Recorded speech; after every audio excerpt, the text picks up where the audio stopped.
Hello everyone, this is Vaibhav and you are watching my channel maths Giri with Vaibhav. तो last video में हमने देखा था एक्सरसाइज 9.1 का क्वेश्चन नंबर 5। इस वीडियो में हम देखेंगे क्वेश्चन नंबर 6। तो without wasting much time let's begin with the question number 6 क्या कहता है आपको? A 1.5 meter tall boy is standing at some distance from a 30 meter tall building। ठीक है, तो एक 1.5 मीटर टॉल बॉय बता रखा है आपको और वो 30 मीटर हाई बिल्डिंग से दूर खड़ा है। ठीक है, तो सपोज ये बिल्डिंग हो गई हमारी और ये हो गया हमारा बॉय। ठीक है, तो ये बॉय दूर खड़ा है। ठीक है, बॉय की हाइट दे रखी है आपको 1.5 मीटर और ये बिल्डिंग की हाइट दे रखी है आपको 30 मीटर। ठीक है, अब इसके बाद आपको बोला है the angle of elevation from his eye to the top of the building increases from 30 degree to 60 degree as he walks towards the building. ठीक है, तो जैसे जैसे वो वॉक करते जा रहा है टुवर्ड्स द बिल्डिंग की तरफ आते जा रहा है, तो पहले उसका एंगल ऑफ एलिवेशन 30 था और आते आते अब 60 डिग्री हो गया। ठीक है, तो सपोज यहाँ पर उसका 30 डिग्री एंगल ऑफ एलिवेशन है। ठीक है, और यहाँ पर वो चलते चलते यहाँ पर आ गया। ठीक है, अब यहाँ से देख रहे हैं तो एंगल ऑफ एलिवेशन 60 डिग्री हो गया। ठीक है, तो this is 30 degree and this is 60 degree. ठीक है, आपसे क्या पूछा है? Find the distance he walk towards the building. तो आपसे पूछा है यहाँ से लेके यहाँ तक का जो उसने डिस्टेंस कवर किया है वो बताना है हमें। ठीक है, तो इसको नेमिंग दे देते हैं। ये हो गया suppose A, this is B, C, D, E और ये एफ। ठीक है, तो हमें क्या निकालना है? ई एफ का डिस्टेंस। ठीक है, इतना ही वो वॉक करके गया है, ई पे था वो स्टार्ट करते वक्त और एफ तक आ गया। ठीक है, तो ई से लेके एफ तक का आपको डिस्टेंस निकालना है। ठीक है, तो सबसे पहले हम क्या करेंगे? इस ट्राइंगल की बात करेंगे। ठीक है, सबसे बड़े वाले ट्राइंगल की ए बी ई की। ठीक है, तो in triangle A B E, ठीक है, आपको हाइट दे रखी है। ए बी की हाइट क्या होगी? इस पूरी हाइट में से अगर मैं बी सी माइनस कर दूंगा तो ए बी की हाइट आ जाएगी। ठीक है, तो ए बी निकालना है हमें, तो A B is equals to A C minus B C. ठीक है, ए सी दे रखा है बिल्डिंग की हाइट दैट इज 30 और बी सी दे रखा है बॉय की हाइट। ठीक है, ई डी बॉय की हाइट है और ई डी और बी सी इक्वल होंगे क्योंकि एक रेक्टेंगल बन रहा है। ठीक है, तो दिस इज 1.5, तो ये आ गया आपके पास 28.5 मीटर। ठीक है, तो ए बी की लेंथ आ गई हमारे पास 28.5 मीटर। आपको थीटा दे रखा है 30 डिग्री, तो थीटा इज 30 डिग्री। अब हमें क्या निकालना है? ए बी दे रखा है, थीटा दे रखा है, तो हमें बेस निकालना है। परपेंडिकुलर गिवन है, बेस निकालना है, थीटा दे रखा है, तो हम क्या निकालेंगे? tan theta. तो tan थीटा क्या होता है? Perpendicular upon base. तो tan थीटा मतलब tan 30 is equals to perpendicular कितना हमारा ए बी और बेस कितना हमारा ई बी या बी ई भी लिख सकते हैं हम इसको।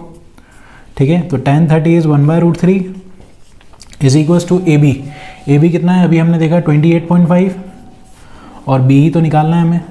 ठीक है, तो बी ई आप क्रॉस मल्टीप्लाई करेंगे तो B E is equals to 28.5√3। ठीक है, बी ई की वैल्यू आ गई 28.5√3। अब ये छोटा वाला ट्राइंगल लेंगे हम ए बी एफ। तो in triangle A B F, तो इसके अंदर भी हम tan थीटा लगाएंगे। तो tan theta is equals to perpendicular upon base. Theta इस केस में दे रखा है आपको 60 डिग्री और परपेंडिकुलर क्या हो जाएगी? A B. इस बार बेस चेंज हो जाएगा, बेस क्या हो जाएगा? B F. ठीक है, तो tan 30 इज क्या? tan 60 is √3। ए बी तो हमें पता है 28.5 अभी निकाला था और बी एफ निकल जाएगा। तो बी एफ अब क्रॉस मल्टीप्लाई करेंगे तो B F is equals to 28.5/√3। ठीक है, तो हमारे पास बी ई भी आ गया और बी एफ भी आ गया, बट हमें क्या चाहिए? ई एफ। तो ई एफ कैसे निकलेगा? अगर मैं बी ई में से बी एफ माइनस कर दूंगा तो हमारा ई एफ आ जाएगा। ठीक है, यही निकालना है हमें।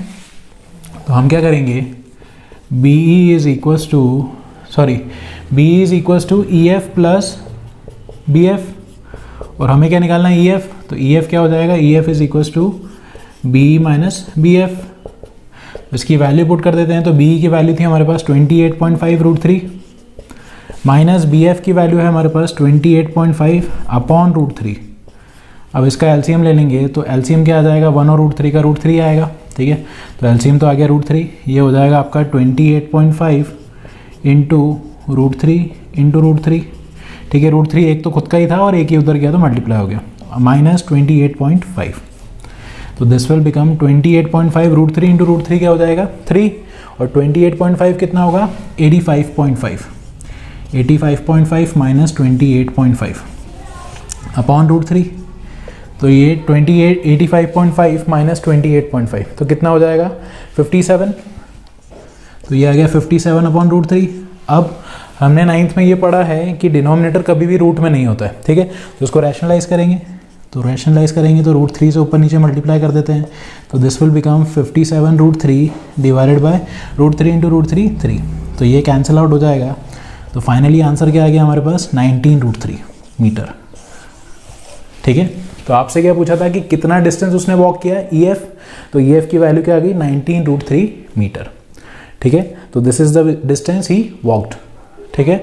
अब देखते हैं आपका question number 7, that is from a point on the ground the angle of elevation of the top and bottom of the transmission tower fixed at the top of a 20 meter high building are 45 degree and 60 degree respectively.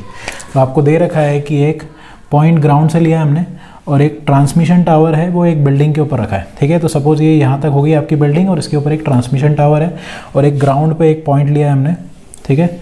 Suppose ये point है हमारा ground पे, यहाँ से हम angle of elevation देखेंगे दोनों का, ठीक है, टावर के बॉटम का और टावर के टॉप का, ठीक है। तो आपको एंगल ऑफ एलिवेशन दे रखा है एक तो 45 डिग्री और एक दे रखा है 60 डिग्री, ठीक है। और बिल्डिंग की हाइट दे रखी है आपको 20 मीटर, तो ये हो गई आपकी 20 मीटर, ठीक है, यहाँ से लेके यहाँ तक, ठीक है। आपसे क्या पूछा है find the height of the tower, tower की हाइट पूछी, मतलब ये, ठीक है। तो ये A, ये B, C और D, ठीक है, इसकी नेमिंग कर दी हमने।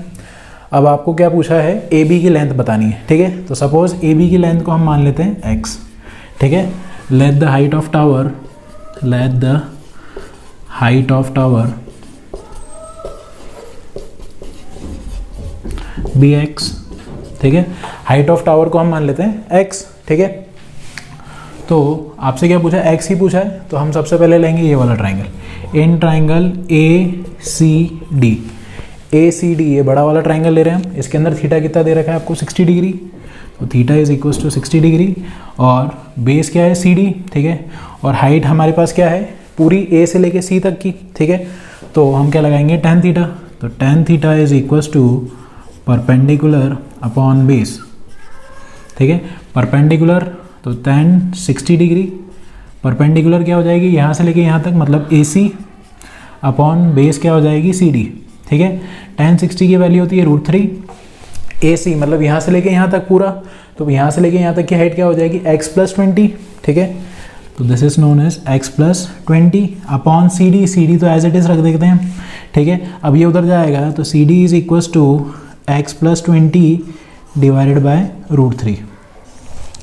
तो ये तो बन गई हमारी फर्स्ट इक्वेशन, ठीक है। CD की वैल्यू आ गई हमारे पास x + 20 डिवाइडेड बाय √3, ठीक है। अब छोटा ट्राइंगल लेते हैं, तो इन ट्राइंगल BCD, तो BCD के अंदर हम लगाएंगे tan थीटा, तो tan theta is equal to perpendicular upon base, तो tan 45 degree is equal to perpendicular, perpendicular क्या है BC अपॉन CD, तो tan 45 इज 1, BC कितना है हमारे पास 20 और CD की वैल्यू अपॉन में CD, अभी उधर जाएगा तो क्रॉस मल्टीप्लाई, तो CD की वैल्यू आ गई हमारे पास 20, ठीक है। तो CD की वैल्यू आ गई हमारे पास 20। अब ये भी CD की वैल्यू है और ये भी CD की वैल्यू है, तो फ्रॉम 1 and 2 ये दोनों आपस में भी इक्वल होंगे, ठीक है। तो फ्रॉम 1 and 2 ये भी CD के इक्वल है, वो भी CD के इक्वल है, तो x + 20 by √3 is equal to 20, ठीक है। क्रॉस मल्टीप्लाई करेंगे तो x + 20 इज इक्वल टू 20 √3, तो x की वैल्यू क्या आ जाएगी 20 √3 माइनस 20, ठीक है। इसको हम ऐसा भी लिख सकते हैं x is equal to 20 √3 minus 1 meter, ठीक है।